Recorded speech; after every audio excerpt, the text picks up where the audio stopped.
Bueno, buenos días.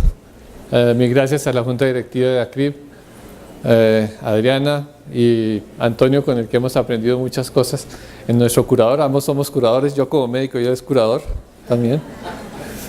Entonces vamos a tratar de entender en esta primera charla la cultura digital y el cerebro con unas preguntas como es cómo lo digital afecta al cerebro, qué nos ha hecho humanos y fuera de eso, cómo la cultura digital está dentro de nuestra cotidianidad. Entonces, en el primer lugar, vemos, yo no voy a hablar de PIBs, sino de neuronas. Voy a hablar de 100 millones de neuronas, voy a hablar de billones de conexiones entre una y otra célula, y eso es nuestro cerebro. Son conexiones que se vienen haciendo desde hace más de 700 millones de años, pero la cultura digital nos la cambió en 3 décadas, o unas poquitas décadas.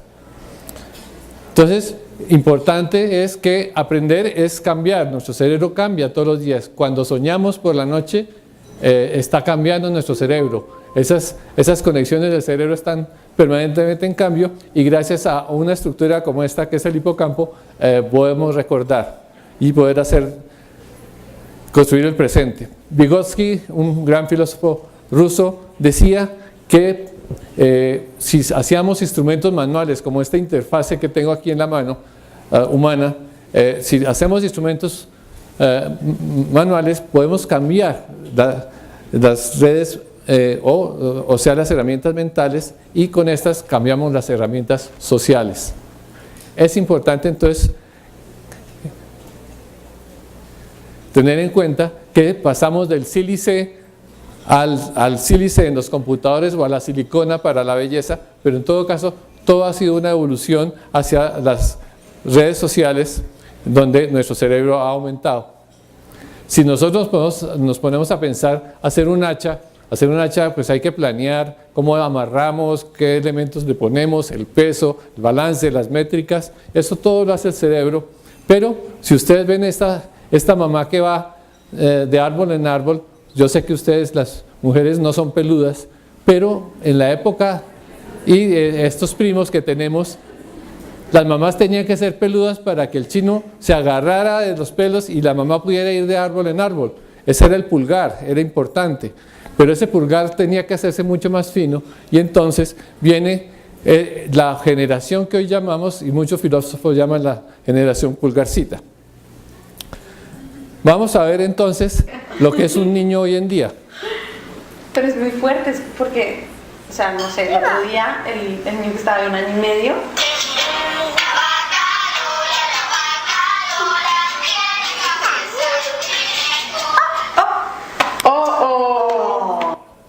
Si Piaget le hubiera dado iPhones a los niños, habría tenido que cambiar los textos, porque hoy en día este niño actúa casi como un adolescente. Lo único que no puede es hablar, pero el resto tiene toda la lógica. Entonces, no es que sean nativos, no es que nazcan así, es que todos nacemos así, sino que las oportunidades, los elementos es lo que hace que los niños vayan mucho más rápido que nosotros los que somos de otras generaciones.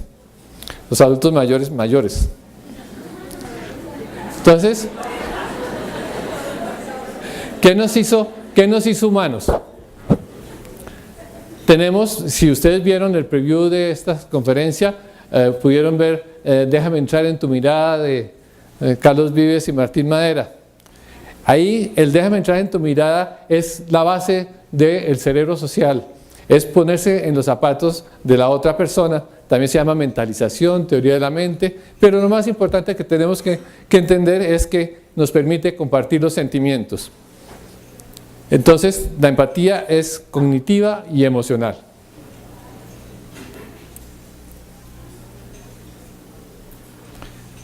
En 1996, antes no se conocía cómo el cerebro aprendía, hoy sabemos que lo hacemos por imitación. Se descubren las neuronas espejo, o las econeuronas, neuronas que nos permiten, que se activan cuando uno hace una acción, piensa en la acción o oye la acción. Nosotros tenemos varias áreas del cerebro ahí en STS. Si yo les digo, bueno, ustedes dicen, yo ya me voy. Eso es una acción con una intención. el cerebro es capaz de activarse inmediatamente en esas áreas, en las neuronas en espejo, que son importantísimas entonces para el aprendizaje. Entonces, tenemos un punto muy importante, el apego madre-hijo. El apego madre-hijo es la base de la estructura del ser humano. Hay una región ahí debajo, encima de nuestros ojos, que se llama la órbita, la región orbitofrontal.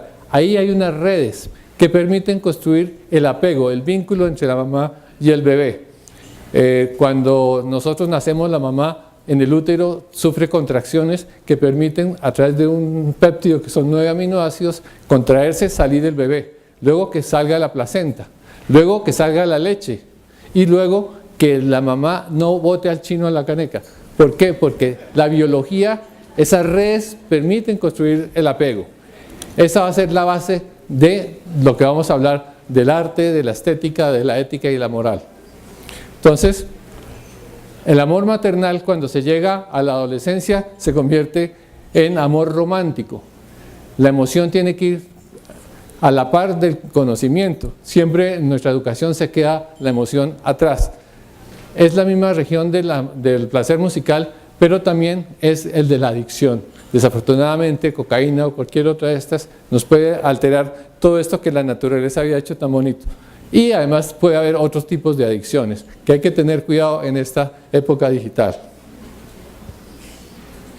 Entonces, veamos en esta obra, en este bioperformance que hicimos con uno de nuestros estudiantes, con el maestro Hakana Mejoy, ¿cómo es esto? Trazos, manchas, patrones, figuras sencillas de animales. Aprendía sus fuerzas, fijaba su superioridad como cazador, reclamaba la presencia del animal y tenía la creencia de materializar al animal mismo. Era un proceso de conocimiento, dominio y de goce estético de la naturaleza. Era la estética mágica, origen de la estética sagrada. Lo religioso y ritual da origen a las artes como acción, la intencionalidad de comunicación y la elevación.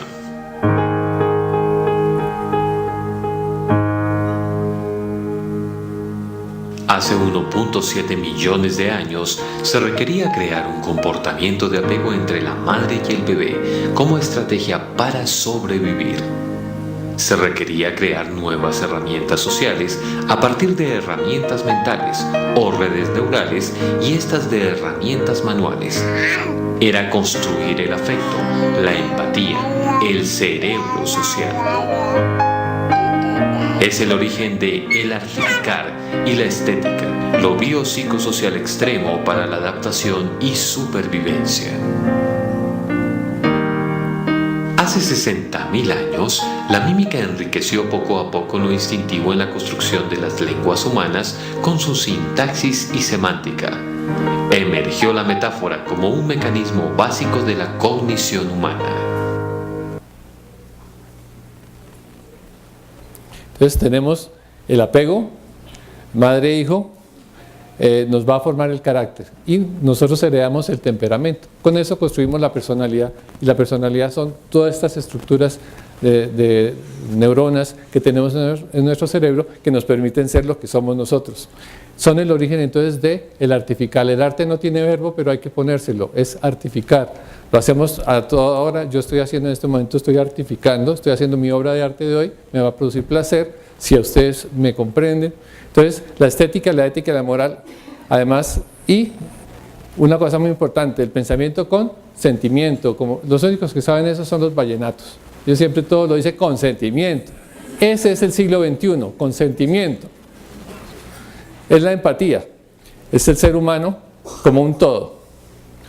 Artificar entonces es danzar, pintar, hablar, escribir, navegar en las redes. La cultura digital entonces es construirse bajo los valores de familia. Los valores humanos no se construyen sino a partir de la familia. Son algunas formas de expresar nuestro pensamiento y construir sentimientos. Si tenemos globalmente, nosotros vemos que el contexto cultural es bastante amplio, los géneros, etcétera, y que tenemos un cerebro que maneja la parte conceptual y la parte del sentimiento. más hacia el derecho el sentimiento, más hacia la izquierda la parte conceptual, pero una cosa, y además el hemisferio izquierdo un poco más lineal, el derecho menos lineal, más divergente, pero lo más importante es el encuentro de todo el cerebro. La enseñanza, la educación del país es solo para un medio cerebro, falta el otro cerebro para que seamos personas completas. Entonces aquí ven ustedes cómo la mujer representa la empatía y el hombre lo sistematizante. Pero realmente en los estudios que se han hecho, todos nosotros tenemos cerebro femenino y masculino. Es el balance entre lo masculino y lo femenino, pero desafortunadamente el hombre nos cortan la posibilidad de mostrar la empatía y la mujer nace con la empatía desde el principio, por pura evolución. ¿Cómo integrar la cultura digital a nuestra cotidianidad? Entonces la cultura digital tiene que estar basada en la familia. Debemos ser reflexivos y críticos y todo se hace gracias a o a partir de la empatía con la capacidad estética, ética y moral. Son las mismas redes que se construyen que les mostré a ustedes que la madre hacía de apego y vínculo. Es la base de la solidaridad, el altruismo, la convivencia social. Entonces ustedes se preguntarán, bueno, entonces ¿qué son las neurociencias? ¿Es el neurólogo? ¿Soy yo? No. Neurociencias son todos nosotros, los que queramos entender el ser humano, todos los que manejamos recursos humanos, estamos hablando de personas, de seres humanos. Entonces, lo que tenemos que entender es que se tiene que encontrar las ciencias humanas con las ciencias naturales. Esas son neurociencias. La cultura digital, se habla de inmigrantes digitales, como sería yo, o los nativos digitales. Lo más importante es aceptar la diversidad. La biodiversidad es la maravilla. Entre más iguales seamos, más concretos se hace y menos riqueza tenemos. Nosotros tenemos la ventaja de ser así. Entonces la cultura digital, si ustedes se dan cuenta, no está en la tecnología. La diferencia no está en la tecnología. Ustedes saben que el mundo es de una cultura y es la posmodernidad. La mujer ha ido cambiando desde la Edad Media, que era una bruja, luego fue solo bella. Luego fue solo bella. Hoy en día esa es la segunda. Hoy en día es la tercera mujer. La tercera mujer entonces es la fusión del amor y el trabajo. Esa es la mujer de la posmodernidad.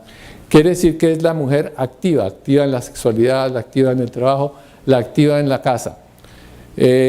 Si eso es así, entonces vivir la realidad familiar como un destino personal. Esa es la clave de la sociedad, de las empresas, de la competitividad.